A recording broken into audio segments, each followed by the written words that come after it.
देखिए, लोकसभा चुनाव के लिए बीजेपी ने उम्मीदवारों की अपनी 5वीं लिस्ट जारी कर दी है। इस लिस्ट में कई बड़ी हस्तियों समेत 111 उम्मीदवारों के नाम की घोषणा की गई है। दिल्ली में केंद्रीय चुनाव समिति की बैठक में उम्मीदवारों के नाम पर मंथन के बाद बीजेपी ने अपनी 5वीं लिस्ट जारी कर दी है, जिसमें 17 राज्यों के 111 उम्मीदवारों के नाम का ऐलान किया गया है। आंध्र प्रदेश की 6, बिहार की 17, गोवा की 7, गुजरात की 6, हरियाणा की 4, हिमाचल प्रदेश की 2, झारखंड की 3, कर्नाटक की 4, केरल की 4, महाराष्ट्र की 3 और मिजोरम की 1, ओडिशा की 18, राजस्थान की 7, यूपी की 13 और बंगाल की 19 सीट पर उम्मीदवारों की घोषणा की गई। बीजेपी की 5वीं लिस्ट कई दिग्गजों के लिए होली पर खुशियों के रंग लेकर आई, तो कईयों का होली का रंग फीका पड़ गया।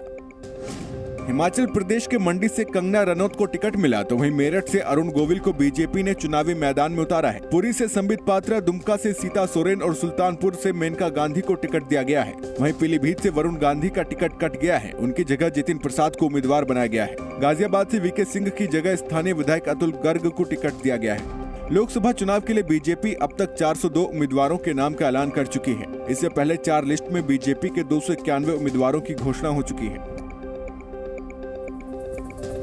तो होली पर आई बीजेपी की 5वीं लिस्ट ने कई सांसदों के लिए रंगों के त्योहार को फीका कर दिया। लोकसभा चुनाव के लिए जारी बीजेपी की 5वीं लिस्ट में कई सांसदों के टिकट भी कटे हैं। बीजेपी के कई वर्तमान सांसद इस बार पार्टी की तरफ से चुनावी मैदान में नजर नहीं आएंगे। बक्सर से बीजेपी सांसद अश्वनी चौबे, सासाराम से सांसद छेदी पासवान और मुजफ्फरपुर से सांसद अजय निषाद को टिकट नहीं मिला है। वहीं झारखंड में भी 3 सांसदों के टिकट कट गए हैं। दुमका से सुनील सोरेन, चतरा से सुनील सिंह और धनबाद से पशुपति नाथ सिंह को टिकट नहीं मिला है। वहीं यूपी के लिए भी बीजेपी ने 13 उम्मीदवारों की सूची जारी की है, जिनमें से 9 मौजूदा सांसदों को टिकट नहीं दिया गया है। यूपी में बीजेपी ने जिन सांसदों का टिकट काटा है, उनमें गाजियाबाद के सांसद और केंद्रीय मंत्री वीके सिंह, पीलीभीत के सांसद वरुण गांधी, बरेली से संतोष गंगवार का नाम शामिल है। इनके अलावा कानपुर के सत्यदेव पचौरी, बदायूं से संघमित्रा मौर्य, बाराबंकी के उपेंद्र सिंह रावत, हाथरस के सांसद राजवीर सिंह दिलेर, बहराइच से अक्षयवर लाल गौड़ और मेरठ के सांसद राजेंद्र अग्रवाल शामिल हैं। वहीं राजस्थान के लिए जारी की गई बीजेपी की 7 उम्मीदवारों की दूसरी सूची में 3 सांसदों को टिकट नहीं दिया गया है। तो वहीं फिल्म अभिनेत्री कंगना रनौत सियासी पिच पर अपनी पहली पारी खेलने को तैयार हैं। कंगना हिमाचल प्रदेश की मंडी सीट से बीजेपी के टिकट पर चुनाव लड़ेंगी। फिल्म अभिनेत्री कंगना रनौत अब सियासत में भी अपना डेब्यू करने जा रही हैं। बीजेपी ने उन्हें हिमाचल प्रदेश की मंडी लोकसभा सीट से उम्मीदवार घोषित किया है। अपने बेबाक अंदाज के लिए जानी जाने वाली कंगना रनौत मंडी की ही रहने वाली हैं।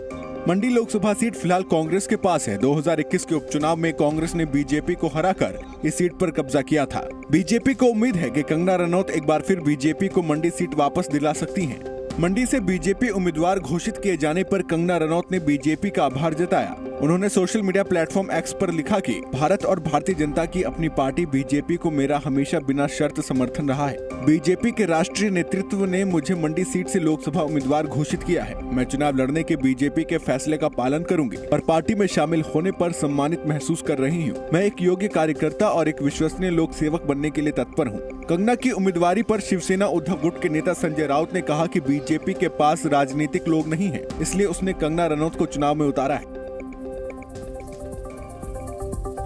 बीजेपी ने यूपी की मेरठ लोकसभा सीट पर भी बड़ा दांव खेला है। पार्टी ने यहां से राजेंद्र अग्रवाल का टिकट काटकर अभिनेता अरुण गोविल को मैदान में उतारा है।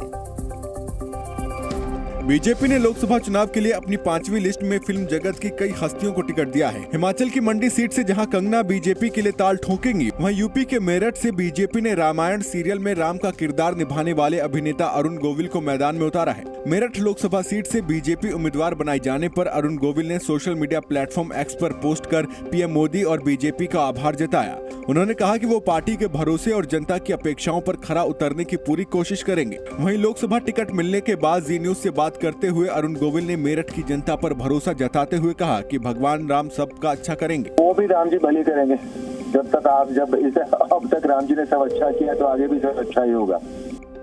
अरुण गोविल अगर लोकसभा चुनाव जीतते हैं तो वो रावण का किरदार निभाने वाले अरविंद त्रिवेदी और सीता बनी दीपिका चिखलिया के बाद रामायण सीरियल से तीसरे बीजेपी सांसद होंगे।